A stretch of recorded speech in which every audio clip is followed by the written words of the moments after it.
Alright, welcome back to the War on the Game. I'm titling this video, The Book Ain't Even Good. I am Generalissimo.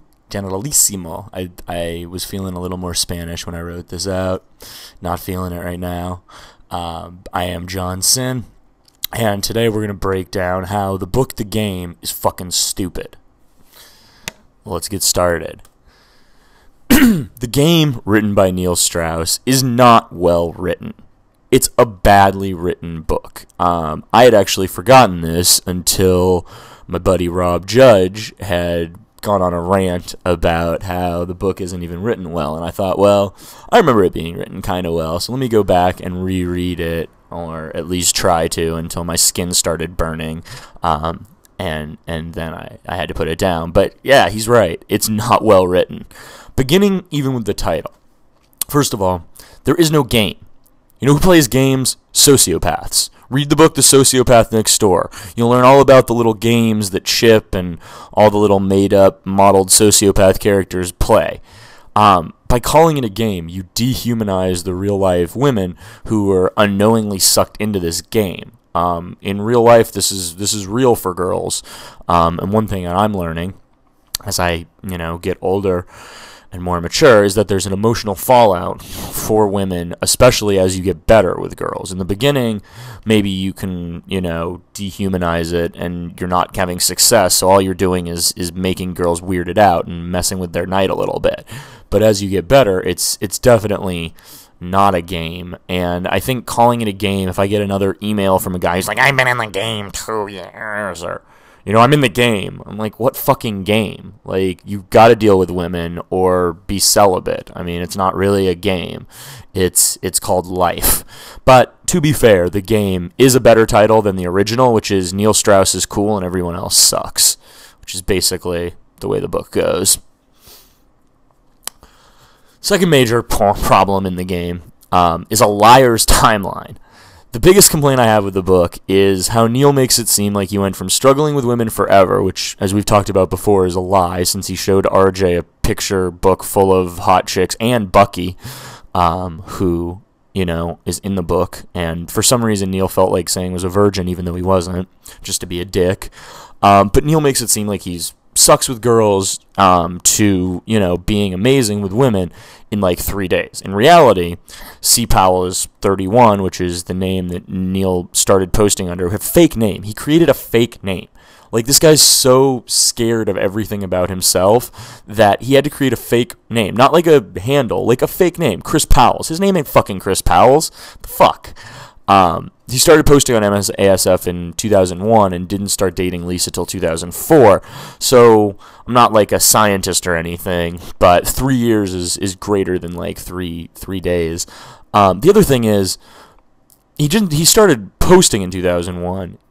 That doesn't mean that was the first time he found it. My guess is Neil Strauss had known about this stuff for a while and finally was, able to create an idea to infiltrate, or whatever, this fucking secret society, penetrate, which is a classy word to use on a book.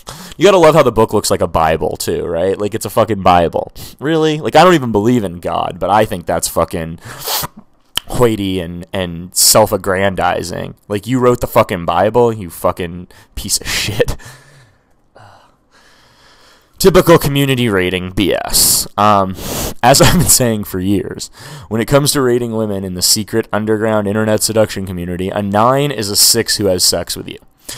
I've seen a lot of the chicks mentioned in The Game, and all were beat, especially the chicks he meets online. He talked about how he met some like librarian chick online, and she was like smoking and a virgin, and he decided not to bang her. That chick was fucking nasty, son. Nasty. I remember vividly seeing pictures of that chick when Neil was doing one of his typical community lame guy picture showing. Like, that to me is the lamest thing ever. Like, when a bunch of pickup artists get together and someone busts out the camera, I immediately think that guy's the biggest loser here. Doesn't matter who it is. Like, as soon as you bust out a picture and start showing people pictures of chicks you've banged, you're qualifying yourself, you're less cool than me, and I have no time for you. And as with all the chicks Neil has dated, they're beat. Like, they're ugly. Again, if you're a best-selling author, you should be able to get ugly chicks. Don't think it's that hard. You don't need a whole year-long apprentice program. You don't need anything. If you have that much kind of real-life success, ugly chicks are going to be into you, even if you look like a baby bird.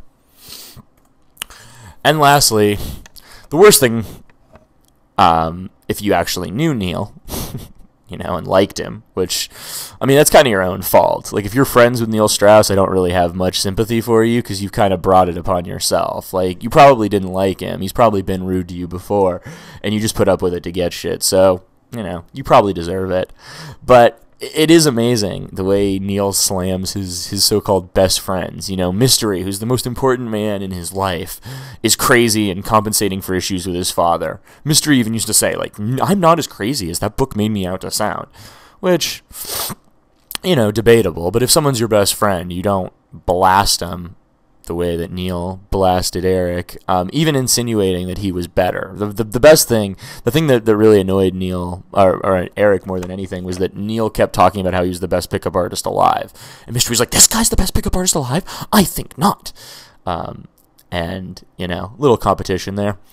Juggler just isn't that good with women. My favorite part of the book used to be the part that Juggler wrote, and I reread it, and that's not that good either.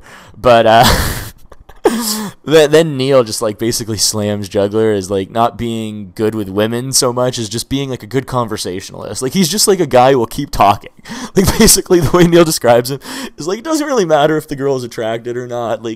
Juggler will just keep talking to her, and he's a good conversationalist because he just keeps talking. Nice. Ross Jeffries is old and creepy, which I kind of agree with.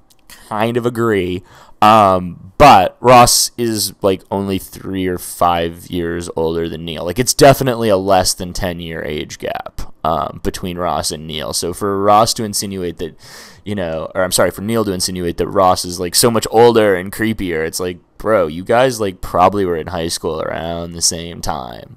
Chill out. And my favorite, even Playboy LA, who really seems like there's not much you can say bad about the guy from, things I've heard about him. He even wears his pants too high and wears weird scarves. Everybody gets it. Every single person gets slammed besides Neil. Neil just basically goes along with it. I don't even want to talk about, how he slams 26 and, talks about how he got jizz caught in his dick hole while jerking off. It's just a cacophony of awful, awful things. So, in conclusion, the book, The Game, is not good. It's interesting if you're a dude who's really desperate to get more chicks because you're oh my god, there's hope, there's a solution, but it's also going to make you think that it's way easier than it actually is, and make you think that the secret is learning to wear feather boas and do magic tricks and do all sorts of shit that has been outdated for years and years, even in the secret underground internet seduction community. So all in all, The Game, not worth reading if you haven't read it yet. And if you have read it yet, I suggest you ask for a refund and tell Neil that he owes you 8 to 10 hours of your life. I'll be back next week. Fuck Neil Strauss.